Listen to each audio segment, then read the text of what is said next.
Okay, Kinder, we are live. Hello, live people. Hallo. We're live. Quarantäne 13 artist talk. Welcome to everybody. The last one. I haven't listened to the other ones, but sometimes went for 3 hours. So The last one is the best one, and we keep it short. It's short, yeah, isn't it? Yes. and what's new is it's with pictures, actual artists and stuff. You sitting there on the sofa. So we got here Elena Victoria Pastor and Michael Steinhauser. Yeah. All part of Quarantäne 13. So going to start with Michael Steinhauser. Yeah, what do you want to know? Yeah, already in the background we see your pavilion or whatever you built and put some photos in. So it's like a photo exhibition. Kind of, yes. So Mainly broken photos, yeah, broken pictures. Yeah. So what did you think when you were they invited you to do like whatever work in those Minecraft area? What did you think? Did you like it, or do you have any connection to like 3D and gaming and whatever? Is it like I new like to you, or do you play games? Still play games? And No, I do not play games. I hate weapons. And what do you ask? Of course, I like gaming, ego shooting. But I have no war themes in my photographs. Or can you see any war stuff? Yeah. We're gonna look into this later. We're gonna show some clips of your work. You usually do is documentary filmmaking, Yes, or like essay film, I guess, you know what you call it, and photography, or kind of combining all those things, you know. So yeah, but still, I was asking you the questions. Just in general, did you like? I mean, you've been to the opening of the whole Quarantäne 13 online. Have you been there? I couldn't technically because the connection to the exhibition failed. I think there was so much traffic. Okay. So I tried it 10 times. I was kicked out. Yeah, but you skipped into one of those videos. They edited Yeah. together and stuff, and you know, people hanging around, you know, with their names on their heads and stuff. You know, do you think it's a viable substitute for a real gallery opening? We should do it a second time. Really? Yeah. Maybe another scenery, not in like kind of city, maybe more in jungle or in an underworld or graveyard or whatever. Yeah. Just switch to a screen recording of your pavilion. I just did it this afternoon, you know, and it was like, you know, I really like it. I really like the way you can watch the pictures. It's really high res. You can really You have a go preferred very picture? close up. You have a preferred one? I'm talking about the technicalities, actually, you know. I think I really like all the pictures, walking around them and kind of framing them. You know, if you're into the movement, you know, with the whatever the gaming keys, you know, you frame your picture, and it's pretty nice. You know, you can come closer. You wouldn't usually do this, you know, if you're on the internet. Of course, I'm really zooming into the picture or whatever. It's ridiculous, but there it's pretty nice. So for me, it was like a nice substitute. Sometimes when I'm in a gallery in an opening, I put my glasses on and I go closer to look at the techniques used there. But you're using photos. But let's talk about your work. You would say you're kind of... Did you like it? I mean, did you? Are you saying you're a kind of thief, stealing ideas and techniques from the exhibitions? Is this a hobby or? I don't know. Maybe it's just. You're laughing. Go closer. Maybe it's just because I want to look interested. I want to look interested. I must say that I remember, like on the opening, it was of course not only us the artists being present there, and especially I remember when it was your turn to kind of like explain your artwork. Yeah. It was super interesting for me to hear, like you were saying something about the idea of making people uncomfortable with the image itself, that it was about breaking this idea of things needs to be pretty and just because, and I really enjoy it that much. And then when I saw the work itself, it shows this. Oh, thanks. No, his statement was actually, I want to make people uncomfortable. Exactly. I remember Yeah, this. uncomfortable. I remember. But maybe this is your invitation for your performance work, isn't it? Not necessarily. I mean, I like to make with the performance some activation of the people and maybe confront them into something. But your confrontation is very direct into this not aesthetically correct and maybe the aesthetically of the ugliness somehow. What make you choose these images and maybe not others? I mean, I really enjoy it. Well, most of them I didn't choose, I destroyed them. Aha. So I'm bored with just ordinary pictures, and when I have feeling, I have to destruct them. And how do you do it, in Photoshop or something like this? This is top secret, of course. Oh my god, I was gonna reveal you! Sorry. Thank God I'm weaponized Yeah, here. don't kill me now, nine! So,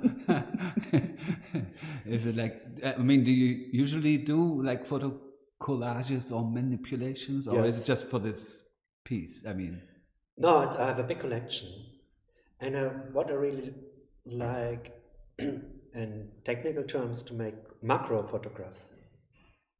Also, you know, very small things, maybe to looking. find out about structures of rotten food. Yeah, And I come really close in the detailed structures of it. It's fun. You really find alien landscapes. Yes. It's really something new, new. But you've been doing this for a long time, I think. Maybe I have a long time rubbish full of food in my kitchen. So it's nice. Right now we're watching. Oops. Right now we're watching like the full screen on. We're transmitting the full screen of your exhibition, the screen recording of exhibition. You see it down there. Yeah. So there's some photo of burning forests. And now this is a medical picture of my brain. And some dictator, or is it your father? I don't know. Here's some. Yes, so you have to guess what this. So this like Great Barrier Reef in Australia and makes you uncomfortable. Like see. Okay, now we got the dictator. Dictator? You know, like a dictator. Who is it? As a military person. Dictator understood a big data. I think there's a book of Umberto Eco who actually wrote about this the aesthetics of the ugliness. Mm-hmm. You know it? I know him, of course, but his book, I don't know. It's really great. Interesting. It's super interesting because it's about this. I mean, normally we're kind of like have this normalized setup of beautiness and something, and it has to be aesthetically correct. But what about the other way? It could be also something interesting to see, you know. And I enjoy it that much in your artwork because it's very in your face, you know. But maybe it's a kind of trend. Who can tell us this kind of pictures are in 10 years just normal? Mm-hmm. And everybody says this is beautiful, and the other way around is boring or unbeautiful or ugly. Yeah, but you don't do it because in the future it will be something different. You do it because you enjoy doing it, right? Yeah, remember after the First World War, there were many painters starting to paint really horror, creepy stuff. This was a reaction of the cruelties of a war. Mm-hmm. And so this is not something strange I'm doing. This is just reaction of our world. This world isn't beautiful. Yeah, it's true. You can be sure of that. Yeah, it's many situations going on, and nowadays there's a wars going on in the world and really bad situations. Yeah. So of course it's a topic. Yeah. Yeah, that's back to your works. You know, see on the right side on your screen, you see. Oh, here the girl. Some porn stuff. This might be some porn and some overlay stuff. Yeah.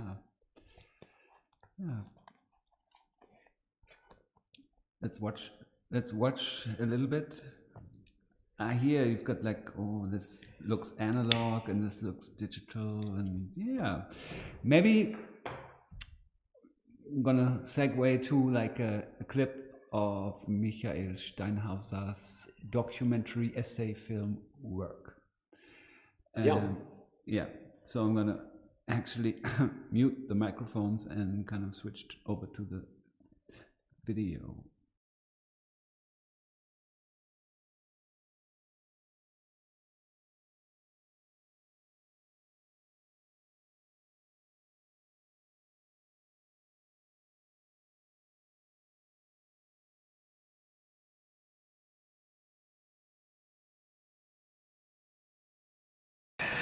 Von einem Ort zum anderen war das himmlisch. Romantisch. Was heißt Liebe? Das müssen die verherrschaft werden. Nein. Wenn zwei Menschenschnauzen aufeinander plauzen. Ja, Liebe ist, ihr das Holzbein aus dem Schrank zu holen. Mein Freund, ich grüße euch. Ja, die haben den Engländern ihre Schiffe versenkt. Ne? Schon wieder einer. Oh nein! Nicht bequem mit Schlaftabletten, ohne Abführen und Geronnem.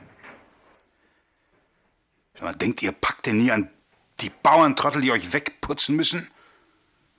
Macht das doch dann wenigstens im Wohnzimmer, dass eure Angehörigen auch was davon haben.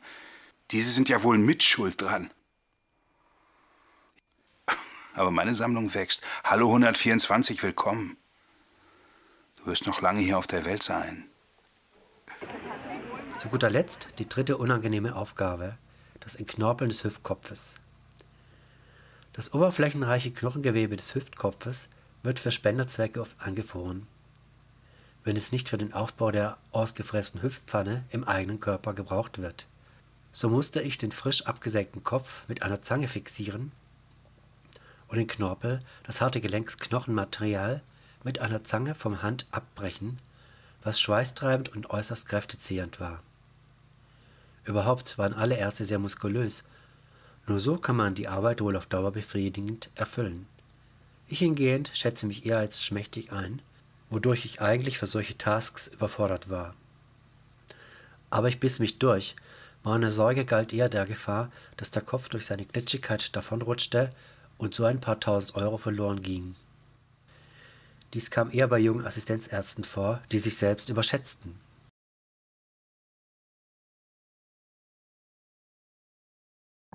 Ja, jetzt sind wir. Oh, Hilfe, Mist, Schiss. Okay. Jetzt sind wir zurück. Jetzt haben wir zwei Ausschnitte aus zwei Filmen von. Fucking unicorns here around. Zwei Ausschnitte. Wir haben jetzt gerade zwei Ausschnitte aus zwei Filmen von Michael Steinhauser gesehen. Thank you. Der erste war Death. Yes. Death Drive / Todestrieb. The situation That's in Western countries, how is be dealt with death and the phenomena of death in the society. Yeah. So what did you do there? I mean, it was like real documentary stuff. You met this older couple and they were talking about like really morbid stuff. And Second World War, Nazis, and you're really active, active in the scene, really in the scene. Yeah, you have to. Talking to them and you left it in the movie. That's pretty interesting. So what's your approach? I mean, do you really like that in a way? And then keep it in the movie, even it's a normal thing. Like I would kind of edit it out, just provoke the people. In the movie. This is a strange question. Of course, this has to be in the movie. This is all about. So, what do you want to know?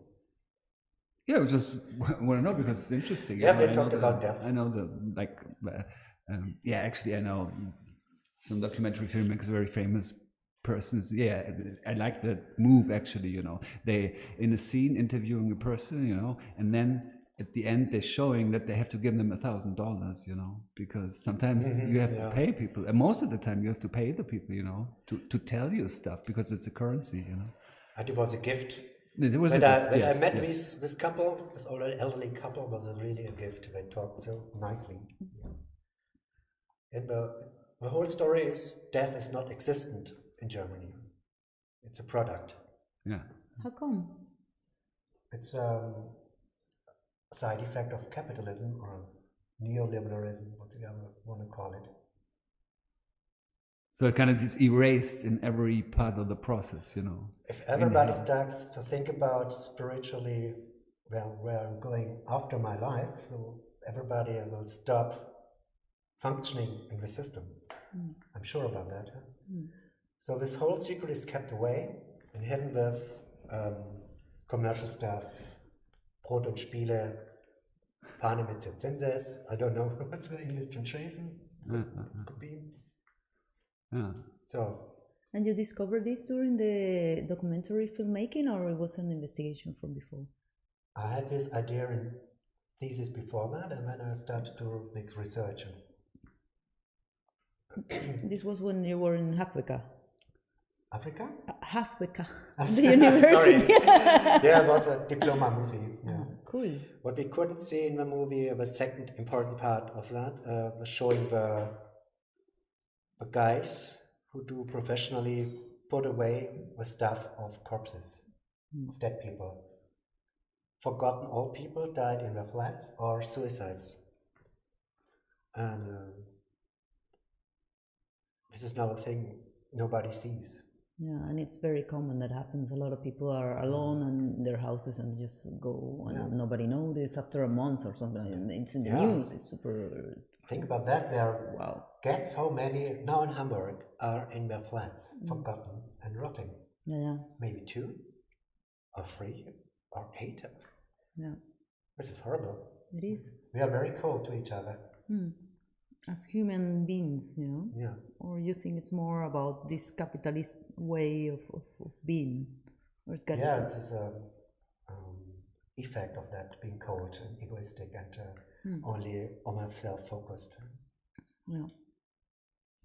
But it's also, it's a gain too, you know, because if you want to be alone, you can be alone, you know. It's not always a problem. There's two sides to the story. People are not made for being alone. I agree with you. It's not necessarily a decision. It's just a consequence of a life society. Yes. But people are for being together, not for being alone. If you're useless, you feel useless, you don't want to be with friends, and you hide yourself in your flat, and then you can say goodbye. Yeah. So we are now very sad. Maybe we can talk about something more funny. Yay! About you? 9! You're only funny if you're a dead person. No, actually, we have to talk about the second clip. You know, this black and white. So it's based on photography you did while you were working in an operating or surgical surgery room. Yes. Yeah, surgical room as an assistant. Yeah. Kind of. So there were no subtitles, but you were speaking all the text.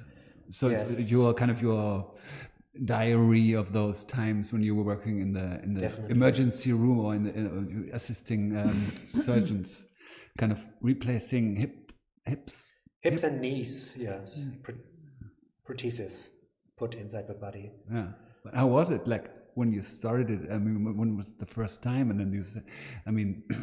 I know it's a long process, even for people who are really into it, like the surgeons themselves. You know, they have need to process the shit all the time. You know, it's their life. It's the fucking backstory of their lives that they really fucking mangling people, saving people in the end. But it's if you just step into the scenery, how was it? I mean, you have to see it's always money making stuff.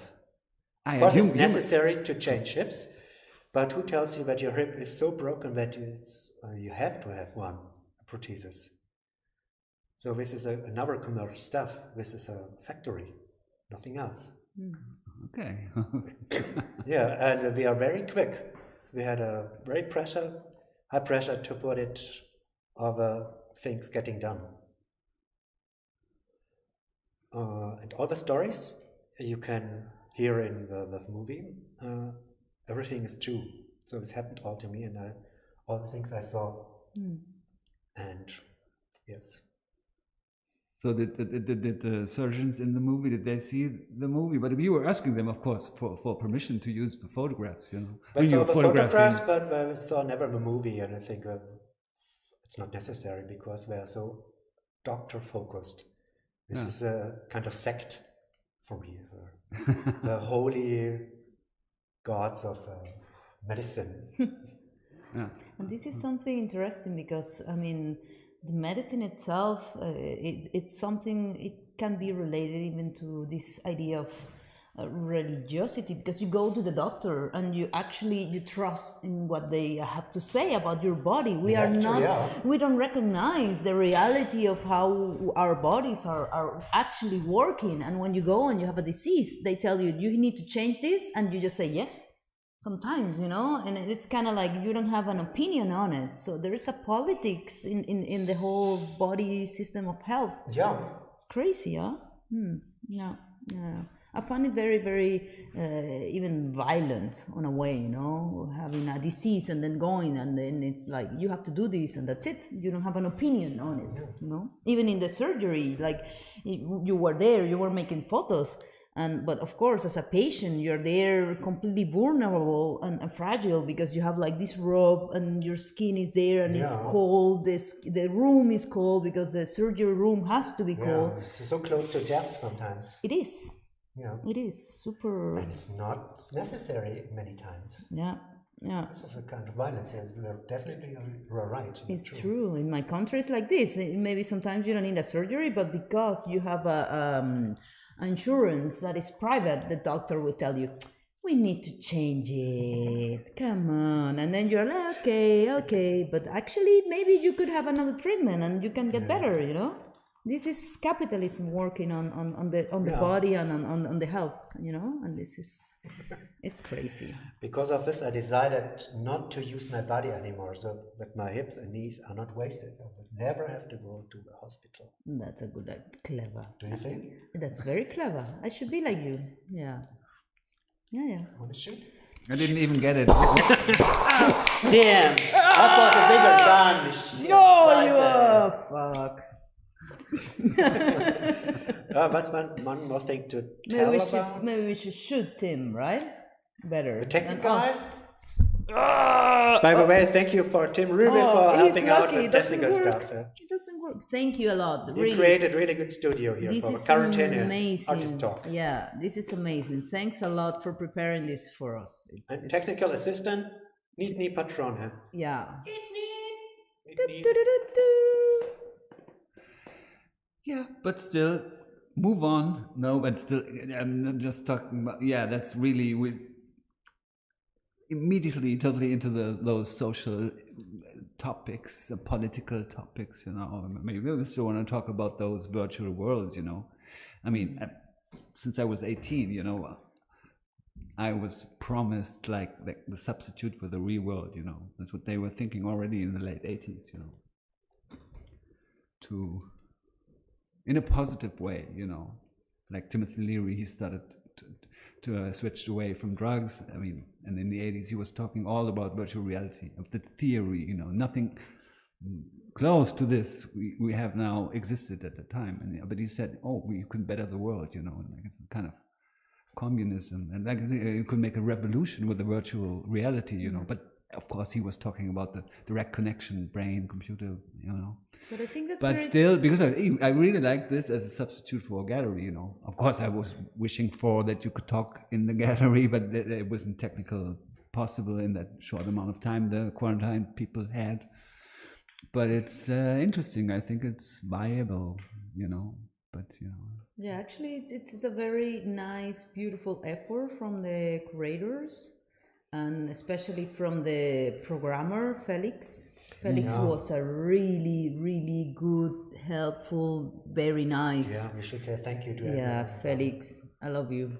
Yeah. Okay, switch over to Elena. Actually, so Elena, you can introduce. It's true. I mean, I'm telling this not because we were at least 30 artists working in this mind test platform, and this is a platform only for it's dedicated to gaming. So of course the idea is kind of like Minecraft, but in another version of in another possibility, but it's very similar. The things that you can build spaces, figures, and eventually games. And this idea of because of the quarantine, of course, it was impossible to make the exhibition physically in any space. We were actually in our home. It was a lockdown, and then these guys, Elena, Leonid, Detlef, yes, and Mark, Mark, yes. They were exactly. like the curators of the thing, and they kind of like with Felix Molitor, they create this idea of, okay, we cannot do this exhibition now on a physical space, let's do it on a virtual space. And at the end, we were like more than 30 artists from many places. It was here in Germany. There were people, I think, they were in Berlin as well, and one girl from Canada, I think. And I remember someone maybe from Ukraine. I mean, it was a worldwide situation, and this was possible because it was on a virtual program. And it was beautiful. Of course, it was. Everybody having this square space and the possibility of just one thing to put your artwork online, that's something, but also to consider and to think how the gallery and the space shall be built. And this gives a lot of potentiality in order to create artwork. And Felix was a very, very good helpful, because he had to organize how the world was going to be able to be travel and make it easily to be navigated. Because with so many artists and many artwork, photography and some 3D objects, eventually it can be collapsed. And I remember up to a point, we were having only one world, and then they decided, hey guys, this is a lot. We have to divide it into 4 worlds. And this was a clever idea. Now we're actually watching the screen recording of your building. talking about your piece of art, and maybe you can explain further what kind of problems. I mean, you never did like stuff like this. It looks like chair. Yeah, it's something. I don't know what it is actually, to be honest. I mean, I was one of the latest. I came. This project was for 3 months working on the platform of Mindtest. And of course, during these 3 months, people were joined maybe 1 month before of the opening, like I did. And of course, I'm not a gamer. I have no idea. I mean, maybe I played Nintendo when I was a kid, and I love it. Mario Kart, perfect. But then I'm not familiar with these softwares. I'm not familiar with these gaming things. But at one point, I forgot. It's a game. It's just like being in a gallery, building up stuff. Yeah. But to be ordered to build your own gallery, you have to know how to use the software, And for me, it was like, okay. I mean, I'm like this. I take risk, and I actually told Leonid, hey, I have this idea. Maybe it works in this platform. And he said, yeah, come on, join us. If you feel like it, let's do it. And then he gave me the space, and I was like, oh my god, what is this? What the fuck? Did it well? Yeah. So I had to do like a start from the total scratch. I had to learn how to use the platform, how to learn how to move with the avatar. What was an avatar? What's me? It's me there, or it's me here. I mean, all these ideas, and then how to even work with the keyboard. And to be honest, I screwed the keyboard at the first day. You mean like navigate? Or yeah. Just to navigate in the space and how it kind of works. Of course. So, yeah. And then it's this, you have a space from scratch, 0. There's nothing but just a limited space, and you can do anything. And at the beginning, I was like, okay, let me get to tutorials, because I have no idea about this Mindtest thing. And I was like learning, and then I said, oh my God, you can build stuff. This realization, it was super interesting. So I was like, okay, if I press this button, there's a block, and then I put another block, and then I create something. And at the beginning, I create a maze. What? A maze. Labyrinth. Okay. Yeah, because, it's cool. But then after like 2 weeks of work, and I'm not exaggerating, I learned that I could fly. And then it was like, fuck, this maze is shitty. So I built it up. I built it down. I built it up and I built it down. Actually, what the audience is seeing right now is like my screen recording from this afternoon, because I'm flying around this stuff, trying different perspectives and it was very interesting because I did it for the first time with your work. It's human. You can contribute to your artwork if you move around, you know. Yes, it's another. So, I mean, this. So actually, right now, you know, you see that on the right side. You know, I'm looking down. You know, I actually like the totally dead black. It's really dead black. You know, it doesn't reflect anything. You know, it doesn't exist in the real world. You know, it's the fucking deadest black you used or you mistakenly used or whatever. But I really like it because I was thinking about all this Anish Kapoor, who's kind of bought the patent for the blackest black in the art world, you know, to use it. But I really like the black idea. It's just a black cut out. No reflection, nothing, you know. It's just if it wasn't there, you know. It's very nice. And the cat, you know, it's in the center. I'm looking down now. Yeah, of course. Can you go close to the cat again? Cat. This is nice. But I have a grumpy cat somewhere. The grumpy cat. No, it's recorded. We are not. Okay. Not in the Minecraft. It would be too much for me, and I'm moving down. Again, you know. But yeah, okay. Let's talk about the Helge Schneider thing. You know, actually. It's our fault, maybe we kind of introduced it to Helge Schneider, you know, because I mean he's already sometimes he sings in English, but he has a special place in the hearts of the Germans, you know, in everybody, you know, could be. Why is that so it's very, very multi. You want to sing your song? Come on. It's very multi. Katzenklo. Yes. But I don't know it. You know, I'm not German. Very multifaceted, you know. You can sing it? Sing it. No, you can sing. I can sing, but I don't know the lyrics. She's shy now. Katzenklo, Katzenklo, Katzenklo. Ja, dann ist die Katze froh. Froh. Okay, Katzenklo, Katzenklo, Katzenfroh. Nein? Man. Yeah, my idea with this exhibition, of course, this was during the quarantine time, the lockdown, so we were all at home. We could not go out, even though that Germany was compared to other countries, it was a bit easier to leave this lockdown situation. And during this time, I already had a previous idea about working with this media, the idea of having a lot of screens and maybe building in a physical gallery an exhibition with this Helge Schneider, because he's a very mediatic comedian guy, and what he has on internet is thousands of videos. So what happened when all the screens are put in a place and then you just see and the videos one and another, and this maybe Orwellian way of the Big Brother being present there, being like in your face, no? Maybe something connected with your idea, perhaps. And then there was this possibility of doing this show online, and I said yes, maybe it's another way and another layer of information, especially because Helge Schneider, in a moment, he said that he was never going to be able to perform again if this situation kept going, because for him, as a performing artist, it's necessarily the public, the people, the audience. So if he had to do all things online, it just doesn't work for him. So for me, it was another layer of information to put it into my artwork.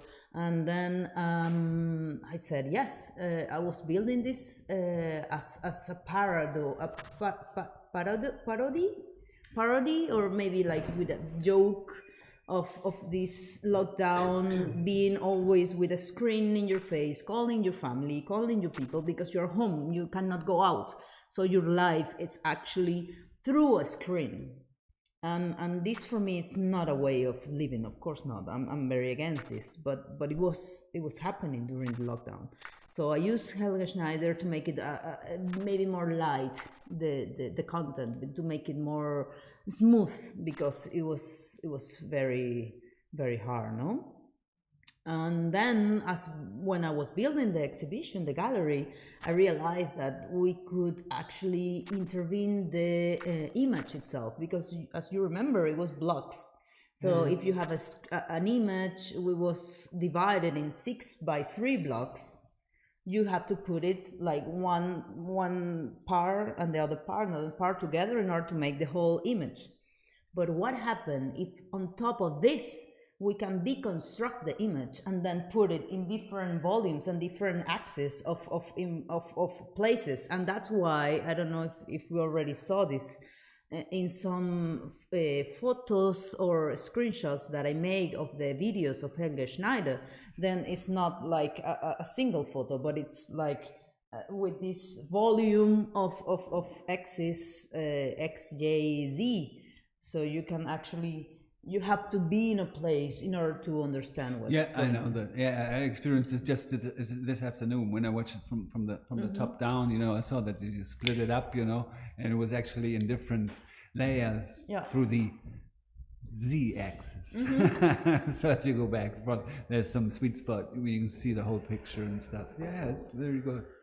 Leonid is here. He's coming. And actually, some other guests are coming. That's and actually, there's a super question nice. from the internet. Oh yeah, cool. It's actually by Detlef, one of the members. Detlef, Hitler, you're And the he best. was asking because he actually was asking the question already 20 minutes or 10 minutes ago. Was asking about like, weren't you very isolated Me? in that virtual exhibition, much more than in a real exhibition? Come on, Leonid, you have to sit with us. How how crazy was the degree of isolation? Can you repeat the question? I'm so So sorry. it's like, weren't you very isolated in that virtual exhibition, much more than in a real exhibition? I mean, it's another. I mean, maybe talk about the opening or whatever. Yeah, of or course. just I was true. I mean, I wouldn't tell something like this because I really liked it. You know, walking around there and watching even the pictures of people I know, going closer and back. You know. I guess the sensation of isolation, I didn't feel it because actually when they did the opening, they had this talk. He and Mark were doing the tour guide, and there was also a chat room in YouTube. So people were actually being able to make comments. And of course, if we bring this in the reality of our life, like we are here settled, of course there is a sensation of I cannot touch and be with the people, but come on, this was made to be online, so it has the online, the web connections, and this is a chat room. This is like this possibility was there, so I didn't feel isolated at all because I actually was during the show, the opening. Okay, I was okay. like, stop. Yeah. Sorry, it was tell the story. I was making jokes thinking with you, and you were here in this house, and I was in my house, and you were in another house, and then we actually could connect through internet. Yeah, because I actually was thinking about playing your clips, what you usually do in a gallery, you know, when you went performances, you know, it's really pretty close to people and what you. But tell me, it should have been a good idea to invite Helge Schneider to watch the show. I invited him. You did? I did, but did he answer? No. Oh no. No, but it's true. I mean, it's okay. He's a very famous and very busy man. I understand it. Yeah, but it's not bullshit what we're doing. Yeah, but maybe we should send him this video as well, so he knows. Yes, you could do that. Yeah, I could do it. You know how I am. I'm not those people, and I'm like that. So we're gonna watch some of your clips. It's just a couple of photographs and some live performances. 1 minute. We're gonna watch it, and I'm gonna mute the audio. Okay.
Okay, we're back on.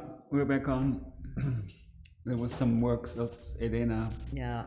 live performance stuff from exhibitions, and some. There was like a photo piece. We're naked in the Hamburg jungle. Yes, that was last year. I live in a Kunsthaus, in Metzel Kunsthaus, and this is in Volksdorf. And once a year we have a Sommerfest. And last year I made this performance in the jungle. I call it the Jungle Woman. And basically it's me naked in the forest, just taking some logs and putting one place to another. And yeah, I did that. These photos are from Lane, a friend of mine. She lives in Madrid. But the performance, when I did it, was on the Sommerfest in August. And yeah, it's a situation of catharsis and energy, and just bringing this energy of the female as a strong figure, and working on this. Yeah. And the first clip was in Finland. You were in Finland in winter. Yeah, this was in 2017 or 18. I don't remember. I think 18. Yeah, 18. I was in a residency program in Arteles. That's the place. During a month, I had the opportunity to develop work. And this, again, it was me, but this time you don't necessarily recognize myself because it's dark, because I'm wearing like a big black coat, and I'm trying like from one place to another just to bring a string and then just work with the elements of nature. Again, nature is very important in my artwork, and as a representation of human emotions and bringing out all this. Trying to break situations or coming through, especially in Finland, it was like this. Yeah. You were dragging something. It was a string. It's just a string. It's a string. Yeah. You don't recognize it in the image, but yes, it's tied from one tree, and I'm trying to tie it to another tree. But of course, there's snow. It's -20. And it's fucking cold. I come from Venezuela, so I'm used to 30 degrees. And this fighting the elements of nature and try to make a simple action. It's just what happens in this video performance. Yeah.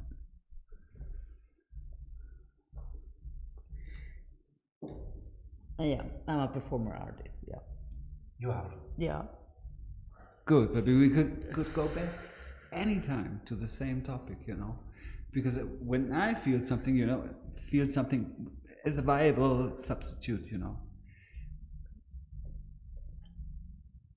for the real world, I'm lit, I'm really, it comes close to it, and I really liked it, I mean, the only thing would be talk to each other in the gallery, I drink my beer here, but we could talk there, and it would be nice, but I don't know if you take it that serious, I have a question. How do you prepare, even for the scenery in the woods? You have the idea before that? For a performance? No, for the wood scenery and the snow. Yeah. I mean, I would say that my artwork is very action, Of course, I have an idea that I want to develop. Sometimes it's just a simple action, but it takes a lot of emotion to come out. And when I do, and while I'm doing this performance, for me it's kind of like I lose my mind, and I'm not even focusing on time. It's just the emotion goes out. And for especially the one that you're asking, and this is in the woods, I actually did before as a rehearsal with Lane, Lane. As a photography situation, I wanted to work with this idea of the feminine as a strong figure, and especially in the nature. And then in the Sommerfest, I remember I told the guys who I live with my collective group, Kravalimal, I said, okay, guys, I want to do this performance. It's going to be naked, and it's a lot of people invited, and shall I do it? And they, yeah, of course, Elena, you can do whatever you want. And then my God. And we were preparing like a whole week, setting up the house, because there was an exhibition and we had a bar and we had concerts, and it was a lot of work. And the same day that I was like, oh my God, should I do it? Should I not do it? I mean, it's an energy, you know? And I told Bjorn, I said, man, should I do the performance? As you like, you can do whatever, Elena, you know that. And I'm like, you know what? If I feel like it, you know, I'll do it. And then I go upstairs, and of course, this is a forest, and it's full of ticks and mosquitoes and shit. And I said, okay, I need some help. And I told my friends, two girlfriends, they were in the house. I said, okay, please, full of anti-mosquito shit. And then it was like, okay, preparation, like, yeah, energy, it's me. It's this is kind of cheating to put insect powder. Yeah, but you don't want to have a tick. Yeah, but it's your performance. Yeah, but come on, we're humans as well. I cannot believe the powers you feel when you protect yourself. But didn't you saw that power? Did you feel it? I guess we have another question from the internet. Oh, yeah. But just in general, you know. Actually, Detlef again. Did you meet some of the other artists? Did you work together, or did you never met some of the artists who exhibited in Quarantäne 13? I know Michael. Yeah. That but you weren't talking. Were you producing this stuff? You weren't talking to him at that time, you know. No, during the building up, no. I mean, the only connection direct that I had, it was Leonid. But it was more Felix with technical support, because I was like, oh my God, I don't know how to do this. How do I put the image? And he was very, very helpful during this building up exhibition. But conceptually, no, I just created myself. And I don't know if it was the same with you. No, you know why? Because I worked in the morning times, 8 o'clock, 10 o'clock. All the other artists were asleep, I think. I met nobody. True. It's true, and me too. I was the same at the time. Yeah. And yeah, we had a chat room in the mind test game. Yeah. But I'm shy, actually. I mean, I'm shy. It doesn't show. Yeah, I am. Hello, audience. Do you believe she's shy? A bit. Yeah. I mean, during this building, I just didn't want also to force to other artists to have conversations, because of course this is a creative moment. So if you're building your thing and I'm building my gallery as well, and there's a chat room, what are you gonna say? Hey, how are you? How's your day? I mean, it didn't feel right to do it, you know. For me, well, it was just not the a space. very specific question for the Steiny guy, because if you go through the door of your pavilion, you know, there's like a fucking pit. You know, there's a pit, but you can fall into it. Did you build this for yourself, or it's just an error? It's just an error. You couldn't. You wanted to fix it, but it's like I had a special plan. I want to. Felix helped me about that. Put a audio brick into it. When you step on it, the sound is going to play. Oh. And my song was too long. And so it was a technical problem, and it was too close to the opening. Yeah, that was the reason. There was a lot of people who had songs as well. I had a song, and I couldn't place it because technical problems as well. Yeah, I think, and also I think it was okay, because if everybody had a song, then it would be a bit crazy, noisy thing, no? Don't you think? Another problem was when the sound. No, it was a little bit too much, you know. No, it's technically it's totally feasible, you know. It's if you're closer to the sound, sounds louder. If you're far away from the sound, you know, just build your loops. But it, you know, didn't happen. But it's a possibility, and will be a great addition for the next time, you know. Because it's just amazing, you know. So, did somebody fall into the pit? Did you hear something? No, I went into pits a lot. You went there? A lot of those, the other artists, they had underground shit, you know. You went underground, you know, and then there's a whole other area, you know. So. And what song did you want to play? What music? I have a band, and the song is called Muschel. It's an experimental sound. Nice. That's nice. How to describe? Yeah, I imagine. I wanted to play the song that Helge Schneider created for the lockdown, and it's forever alone, forever at home, and something like this. Oh, yeah, we were talking about this before. What Helge Schneider put on Facebook, you know, like daily update, and the one you were talking about, it was really sad, you know, because he said, I don't know, what's his early 70s, and he said, okay, if this is going on, it's over for me, you know, and I'm never gonna be a streaming artist, you know. It's not what it is about, you know. He was totally strict, saying, oh my God, it's over for me, and it was pretty sad, you know, because I'm dead before the fucking coronavirus is gone, you know. But actually changed. 2 weeks later, he changed and he made this song that I'm telling. And he actually presented in a live television live. Yeah. So, in this European Song Contest virtual one, whatever. Yeah. It was beautiful. So he changed, but I understand because we all had up and downs during the Corona time. I understand totally that he said up to a point, no fucking way, I'm not gonna do anything more.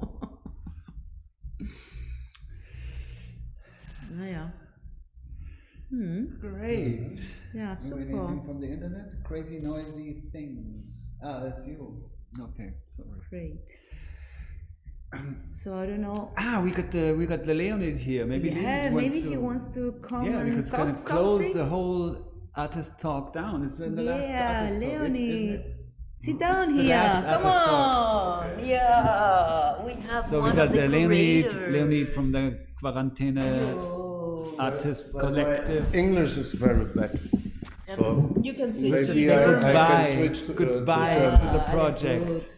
But I have just a question. You know, this is gonna be online forever, or is it gonna be shut down because I don't know? No, we need to shut it down. You need because it is too expensive. Really? For the server, yes, we have to pay, I think, €100 a month. And we are very poor artists. So, this exhibition will save. Yeah. So, but you cannot visit it in the internet. But you can download it, and then you can download it offline way. In offline way, yes. Yeah, cool. Yes, but maybe we can show it on real exhibition or something like that, and we think about how we will do it the next time. So there is a lot of points that we could make better. For example, the problem with the sound. There is some problems with the communications. Sure. It was the first time, but it was a nice experience. But technically and politically, this is very interesting. You know, you were using like the free software, you know, but still you have to pay if you were like do server, it in, not for this game, for the server. Yeah, no, for the server, you know, but if you would be like a parasite in a commercial game, you could keep it up forever, you know, because the commercial people, like in Second Life or whatever, I don't know how Minecraft works, you know. You're using their service, you know, and you'll be like a.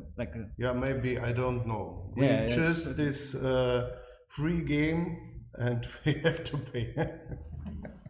So, but it was also a very interesting experience because it was art without body, because if you make art in reality, you need your body every time. Also, if you make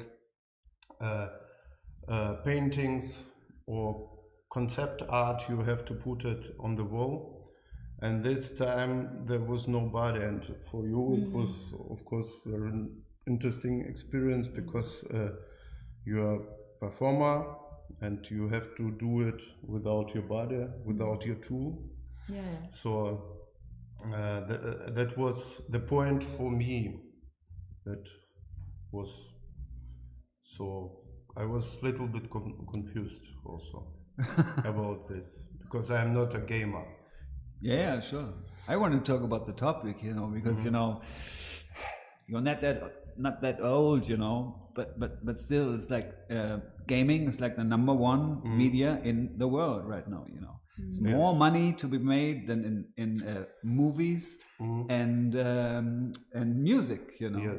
people who grew up maybe even 20 years ago, they grow up with gaming, listening to the first interesting pop music in the game. You know, it's fucking amazing. You know, Yeah, crazy shit. It is crazy shit, but it's normal shit. You know, it's really the mainstream. You know, it's not even like even nobody knows it. Nobody. Of course, the music industry is talking about it. What the shit? Oh my god! Everybody's spending. When you have 10 hours a day, if you go to school, still go to studio, 6 hours or 7, depending on your parents, and then you play only games. It's not, you're not listening to the radio or watching TV. You're playing games. So it's all games in there, you know. It's also amazing to playing. Yeah, it's really. And all the hours it takes to be in there. I mean, I was like, it was a beautiful experience, but at the end it was, my back was hard. No, but it's just, this is a fact. You know, it's a fact. You know, this paradigm shift already happened 20 years ago. You know, when the gaming industry became number one. You know, before music industry. You know, it's just. You know, it's just a limited amount of time people spend their time on, and they spend their time on gaming. Even more grown-ups, even people in your age, you know, they spend the most of the time gaming, or even those online games where you even maybe you can get to know people. You know, it's really like a substitute for social life.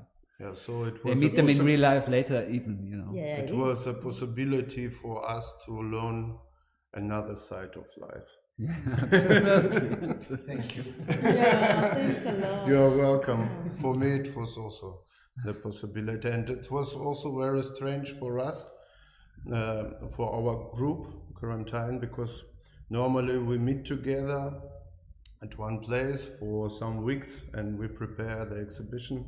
So where is it usually? Is it in another country, in Germany? To some countries, also Russia, Bulgaria. But now we still at home, so like Helge Schneider, alone. So, but yes, and 2 of us was in Berlin, Detlef was in Kiel, and I was in Hamburg. No, in Elmshorn. I was in Elmshorn, and we could communicate only with internet. So, and it was strange and little bit sad also. Yeah. There's still something from the internet that the Detlef is asking.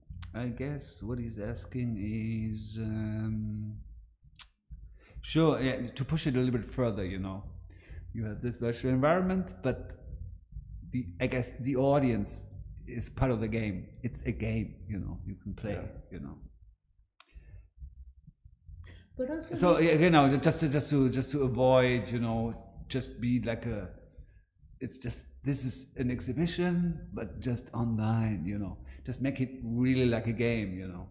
But actually that happened because what do you think about that, you know? No, but the idea of a game, it happened because, as I remember, on the opening there was 4 worlds, and each world had like a courthouse, and there you can see like where you can go, and as a gamer you have to travel to one gallery space to the other gallery space, and for sure each artist developed different things. Some were very more classic, like maybe Michael made just the photos and blah, but of course there were other artists, and I remember one that you had to like fly mode all the time in order to get, and fall down, and then fall down. It was the concept. Absolutely true. No. So there was a game. The falling down was a film, so it's very interactive. You know, it doesn't like Detlef. And what I did, you know, just screen recording it. You know, this is my creative input in a way. You know, to watch it. You know, I'm already in it, so I'm really liking it in a way. You know, but sure, yeah, it's. But I forgot about it. But can I kick somebody, you know? And I want to have the opportunity to kick somebody, and then he flies into the corner in this fucking in this opening. How many lives do you have? This opening. I want to. Okay, my first thought was I want to talk to those guys in the online exhibition of Quarantäne. And then I said, I want to kick somebody. Give me 2 opportunities. So it's already gamified. So that this is only the gamified. Yeah, it's already really good enough. You know, you can kick somebody and do. I mean, you would usually kick somebody in an exhibition. You can do this all the time. It happens all the time. You know, people kick each other. Yeah. So the question is not really answered by Detlef, but he knows. Yeah, he wants to gamify art. You know. So everybody can put their stuff on. Oh, yesterday we were in a student exhibition from the Half-BK, young Half-BK students over there, and they had there's some pieces in the exhibition, but they had just a fucking drawing board, you know. It says draw with me. Everybody was drawing. It was like the best thing ever, actually. Everybody was drawing on the walls. Okay, I'm sorry. But of course, the interactive scene is important. Or the collaborative. Nowadays, it was a collaborative aspect in it. Yeah, you have to really be part of it. And in this world, you had to be part of it because you had to learn how to use the world in order to make the fly mode possible and then to go forward and backwards. And you had the ability to just decide where to go and how to move. And of course, this is a part of integrating the audience into the artwork itself. Yeah. Also, the first step to download the game at first, it was for some people very difficult, too difficult. Yes, that's why we thought about live streaming through YouTube, because it is easier to... Yeah, absolutely. It was a necessity to just... Yeah. But thank you a lot for making this today. Yes. Yeah, thank you, Tim, very much. It's really, really nice.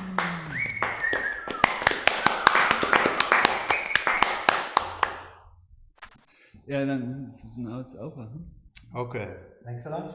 Thanks a lot, and thank you, Internet and all the thank you, Felix, thank you, Elena, thank you, Detlef, representing the internet. We're gonna stop now. Thank you, Felix. You're the best. Bye bye. Bye bye.